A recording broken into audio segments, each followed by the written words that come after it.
Establishing evergreen personalization zones is a consistent way to ensure that you are always personalizing and improving your website. But hey, let's backtrack.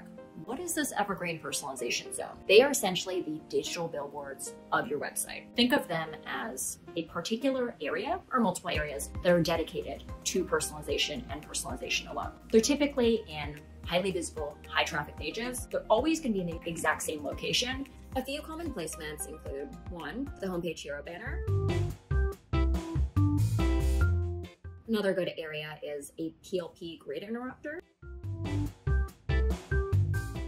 So this is typically an area that sits in line with the products, flush with them. Another area could be the footer, part of the website that users always go to when they scroll to the bottom of the page. I would also say an underrated area is the white space in your navigation, both on desktop and on mobile. Typically, you can insert a tile or two, and those are nice, healthy callouts to be able to drive traffic to different areas of the site.